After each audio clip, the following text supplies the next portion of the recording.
and thank you for tuning in. Today I'm going to talk about the beginner activities that I do for your 5 and 6-year-old student. One of the first things we have to determine is the difference between the left hand and the right hand. And ironically, this is something that students at this age really don't know the difference. So the first poem that I make them memorize and say with me is this one. This is my right hand, I raise it up high. This is my left hand, I reach to the sky. Right hand, left hand, roll them around. Make a fist and pound, pound, pound.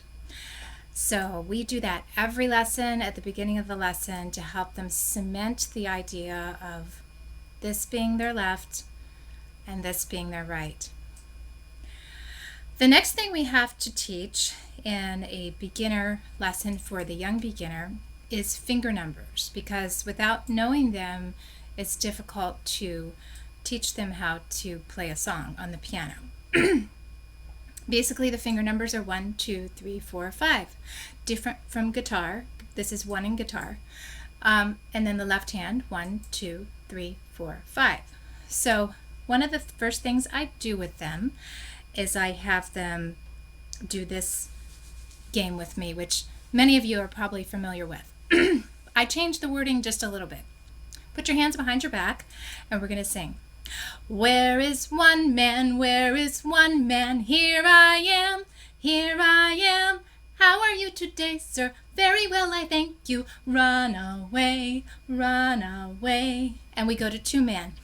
Where is two man? Where is two man? Here I am, here I am. How are you today, sir? Very well, I thank you. Run and hide, run and hide. And you can be run away or run and hide. There's some argument over the actual correct lyrics amongst my students. So finger numbers are important. Left and right are important to know right at the get-go. Then we go to the piano. One of the things I tell students to do is pretend that their hand is in the shape of a spider, as if our fingers are the legs. Spiders would never walk like this, would they? Nope. They're going to walk like this on their tippy toes. So that's how we walk on the piano keys.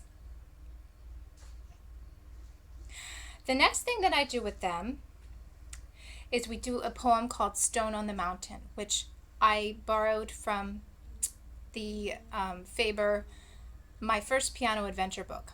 It goes like this. Stone on the mountain, fall to the ground. Hold it, mold it, roll it around, which teaches wrist flexibility, by the way. Lift your thumb, tap, 1, 2, 3, whoosh goes the wind, and land on the keys. When they come down for their landing, I want them to land right on the tippy toes, their fingertips. So we teach that for piano technique. Then we're ready to move them to the black keys. We take fingers 2, 3, and 4, 2, 3, and 4, and move them to the 2 black key group. Then I do Simon Says.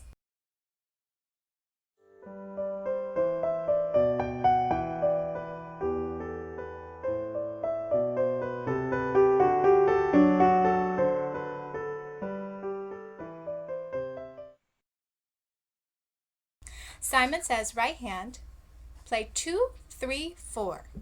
And then the student would go.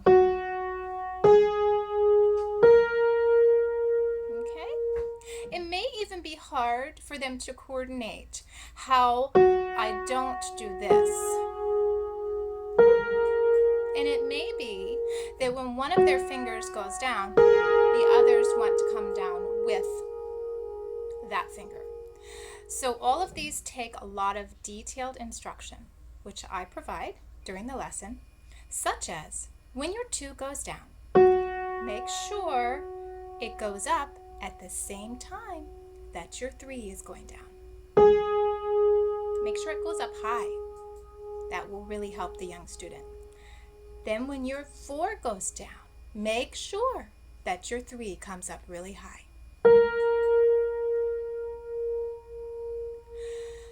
says right hand, play 3-4-3.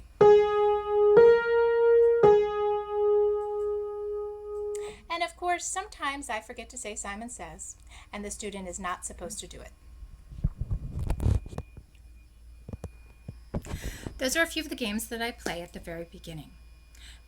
Next video, I will show you some songs that I teach at those very beginning lessons. Thanks for tuning in.